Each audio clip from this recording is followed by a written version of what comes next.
দারুণ একটা রান্না করেছি, রুই মাছ ভাজা। তো রুই মাছটা কীভাবে ভেজেছি প্রথম থেকে শেষ পর্যন্ত দেখলে বুঝতে পারবেন। তো চলুন কীভাবে রুই মাছটা ভাজি। আসসালামু আলাইকুম বন্ধুরা, সবাই কেমন আছেন? আশা করছি ভালো আছেন। আমার হাজব্যান্ড আজকেও একটা মাছ কাটতে বসে গেছে। আর সে কীভাবে মাছ কাটে দেখুন। কিছু তো বলো। বাজারে সকালবেলা গিয়েছিলাম। তাকিয়ে বলো। বাজারে সকালবেলা গিয়েছিলাম, মাছটা দেখে পছন্দ হয়েছে। দাম নিতে 400 টাকা করে, 4.5 কেজি। কত কেজি ওজন? 4.5। তুমি তো এটা কাটতে পারবে না, আমি তোমার হেল্প করি। হ্যাঁ, বড় বড় মাছ আনলে তুমিই কেটে দাও। তোমার এমনি রক্ত স্বল্পতা, বড় বড় মাছ খেতে হবে, মাছের ডিম খেতে হবে। এই জন্য ডিমওয়ালা মাছ দেখে নিয়ে আসলাম। মাছটা ডিম হবে না? হবে, বেশি হবে না, তবে ডিম আছে। হ্যাঁ ডিম আছে, এই যে ডিম আছে। মাছের ডিম খেতে হবে, মাছের ডিম খেলে রক্ত স্বল্পতা। মাছের ডিম অনেক না। তো পুরো ভিডিওটা দেখুন, আমরা মাছটা কেটে মাছটা দিয়ে কি করি, সঙ্গে থাকুন। মাছটা কেটে নেই। মাছ কাটাকাটি শুরু হয়ে গেছে, পরিষ্কার করে মাথা কাটতেছে। দেখেন কার মাথা কাটে। মাছ কাটতে বইছে, দেখো কিভাবে।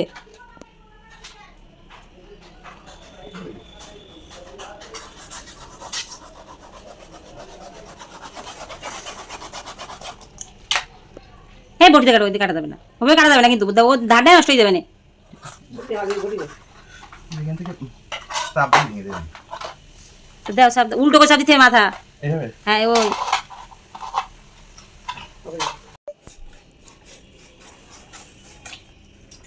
ভারী মাছটা অনেক না। যারা যারা এরকম মাছ কাটার লোক খোঁজেন, আমাদের ফোন নাম্বার দিয়ে দেবো, যোগাযোগ করবেন, আমরা পাঠাই দেবো। ভালো মাছ কাটতে পারে। বুড়িটা কি ধান নাই নাকি? ছোট না। কেমন হয়েছে ডিম? কত এই যে ডিম, ডিম আলাদা করে ফেলা হবে। করো আলাদা সব ছুরি দিয়ে। ছুরি দিয়ে ডিম আলাদা করবে কিভাবে? কেজি ডিম।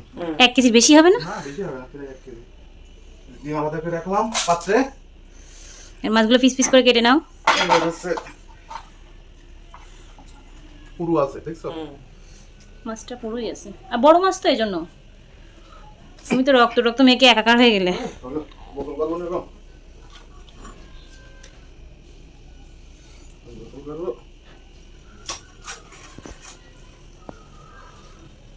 তাহলে আমরা মাছগুলো কেটে নেই, কেটে পরে দেখাচ্ছি আপনাদের। মাছ কাটা কমপ্লিট। মাছ কমপ্লিট কাটা। এই মাছ কাটা শেষ করলাম। এটা ধুইতে হবে। দেখেন এটা মাছটা ধুয়ে নিয়ে আসতে, এটা ধোয়ার কাজটা তুমি করবা। কেটে কুটে দিলাম। পিসটা একটা দেখো, একটা পিস দেখো। এই যে পিস, এই যে বড় বড় পিস। দেখুন মাছের পিসগুলো কত বড় করে রেখে দিয়েছে। আর মাছের ডিম। আর দেখুন ইনি মাছ কাটছে, মাছ কাটার ওস্তাদ। আচ্ছা এই মাছটা তুমি ধো। হ্যাঁ ঠিক আছে, তুমি রেখে দাও। কেমন নাকি? তুমি মাছটা এই গামলা উঠায় রাখো। তো আমাদের মাছ কাটার ভিডিও আপনাদের দেখালাম, এরপরে রান্নায় কী করবো সেটাও দেখাবো, সঙ্গে থাকুন। হবে না আমাদের আজকে রান্না? না মাছ রান্না হবে আজকে। রান্না করবা? ভাজি করবো। আচ্ছা ভাজি করে আনি। তো বন্ধুরা, এই মাছটা আমার হাজব্যান্ড কেটেছে দেখেছেন, সেখান থেকে আমি 4 পিস মাছ নিয়ে নিয়েছি। আর মাছগুলো ধুয়ে পরিষ্কার করে ফ্রিজে রেখে দিয়েছি। আর ওইখান থেকে 4 পিস মাছ আমি নিয়ে নিয়েছি। তো দেখুন 4 পিস মাছ এখানে নিয়ে নিয়েছি। এটা আমি মশলা দিয়ে ভাজবো, তার জন্য এখানে নিয়েছি মশলা। নিয়েছি আদা বাটা, রসুন বাটা, জিরা বাটা, লাল মরিচ বাটা, মানে এটা কাঁচা মরিচের লাল মরিচটা হয় সেটা বাটা, ধনিয়া বাটা, সব কিছু বেটে নিয়েছি। এক এক করে আমি এখানে দিয়ে দিব। তো এখানে প্রথমে দিব আমি পেঁয়াজ বাটাটা, দিব আদা বাটা, রসুন বাটা, আর যে লাল মরিচটা ছিল সেটাও দিয়ে দিব। যে যেমন ঝাল খেতে তেমন করে দিবেন, আমি একটু ঝাল বেশিই খাই। জিরা বাটা, ধনিয়া বাটা, মশলা দিয়ে দিয়েছি। এবার দিব আমি স্বাদ মতো লবণ। স্বাদ মতো লবণ দিয়ে দিলাম, হলুদ গুঁড়া। আর এখানে ধনিয়া বাটা দিছি, ধনিয়া গুঁড়ো দিলাম না, এই জন্য সামান্য একটু সরিষার তেল দিব। সরিষার তেল নাই, সয়াবিন তেল দিয়ে দিচ্ছি। আসলে সরিষার তেলটা বাসায় নাই, এই জন্য দিতে পারলাম না। আপনারা চাইলে বাসায় থাকলে সরিষার তেল দিয়ে নেবেন। আর এখানে দিব আমি টমেটো সস, কেননা আমার কাছে কাঁচা টমেটো নেই, এই জন্য টমেটো সসটা দিচ্ছি। কাঁচা টমেটো থাকলে সেটা আপনারা বাসায় বেটে দিতে পারবেন কিংবা ব্লেন্ড করে দিতে পারবেন। আমি 1 চা চামচ দিলাম। এটা ভালো করে আমি হাতে মেখে নেব। ঝালটা আপনারা বুঝে দেবেন, আপনারা কেমন খেতে চান সেরকম। সুন্দর করে মেখে রেখে দেবো। এখানে সামান্য কেওড়া জল দিব, আপনার চাইলে লেবু রসও দিতে পারেন, আমি লেবু রসটা দিচ্ছি না, লেবু রসটা দিলে বেশি টেস্ট হয়। আবারও আমি ভালো করে হাতে মেখে নেব, যতক্ষণ মশলার সঙ্গে মাছটা ভালো করে না মিশবে ততক্ষণ মাখাতে হবে। আর এটা আমি রেখে দেবো রেস্টের জন্য আধা ঘন্টা মতো। তো আধা ঘন্টা পরে আপনাদের সাথে দেখা হচ্ছে মাছটা আমি কীভাবে ভাজি, সঙ্গে থাকুন। তারপরে আমি চলে আসলাম, চুলাইতে কড়া বসিয়ে দিচ্ছি। এবার এখানে আমি মাছটা ভাজবো, তার জন্য তেল দিয়ে দিলাম। আসলে বেশি তেলে ভাজা যাবে না, অল্প অল্প তেলে ভাজতে হবে, নাহলে মাছটা ভিতর পর্যন্ত ভাজা হবে না, তার জন্য। তো আমার এই পাশে মাছ ভাজা হচ্ছে আর ও পাশে মাংস রান্না হচ্ছে। তো তেলটা গরম হয়ে গেছে, তেল গরম হয়ে গেছে। আর মাছটা দেখুন ম্যারিনেট করে রেখেছিলাম, চাইলে 1 ঘন্টা রাখলে ভালো হয়, কিন্তু আমি আধা ঘন্টা মতো রেখেছি। তো এটা এবার তেলে দিব।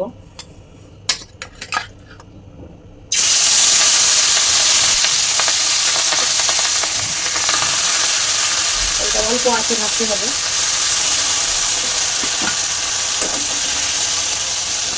যে মশলাগুলো আছে এগুলো আমি পরে দিয়ে দেবো।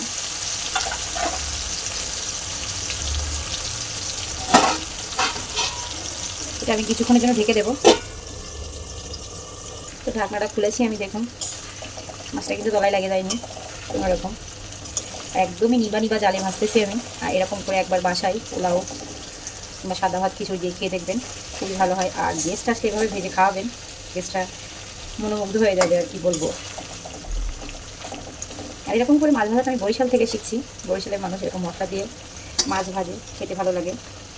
তো ওখান থেকে শেখা আন্টির কাছ থেকে আমার, তো ভাবলাম আমিও আপনাদের একটু দেখাই তারা কীভাবে মাছ ভাজে। তো আমি ওই আন্টির কাছে শিখেছি। তো ভাববেন না আমি আপনাদের শেখাচ্ছি, কেন আমার ভালো লাগে তাই আমি ভেজে আপনাদের একটু দেখাচ্ছি। আমি প্রায় এরকম করে ভাজি করি পোলাও দিয়ে খাওয়ার জন্য। তো আজকে ছুটির দিন ছিল, ভাবলাম আমার হাজব্যান্ডকে করে খাওয়াই, আর আমার আম্মা আছে তার জন্য। প্রথম থেকে দেখুন ভালো লাগবে। আর মাছটা কীভাবে নিয়ে বাজার থেকে কিনে নিয়ে এসে কীভাবে কাটলাম সেটা তো দেখালাম আপনাদের, সব কিছুই দেখানোর চেষ্টা করি। তো আপনাদের যদি ভালো লাগে অবশ্যই লাইক কমেন্ট শেয়ার করবেন, আর আমাদের চ্যানেলটা সাবস্ক্রাইব করে আমাদের পাশে থাকবেন। ছোটোখাটো মানুষ আমরা, আপনাদের আশায় থাকি যে কখন আপনারা আমাদের একটু সাপোর্ট করবেন, তার জন্য। তো পুরো ভিডিও দেখে থাকুন, ভালো লাগবে। আমি একটা একটা করে মাছ উল্টে দিচ্ছি, আর যে মশলা ছিল অবশিষ্ট সেগুলো দিয়ে দিচ্ছি, দেখুন। আর এটা কিন্তু সরিষার তেল দিয়ে ভাজলে আরও বেশি টেস্ট হয়, আমি তো সয়াবিন তেল দিয়ে ভাজতেছি। সেভাবে আমি উল্টে পাল্টে ভালো করে বারবিকিউ যেভাবে ভাজে, বারবিকিউ মাছ ভাজে সেরকম করে নেবো। দেখুন কালারটা কেমন চেঞ্জ হয়ে আসছে।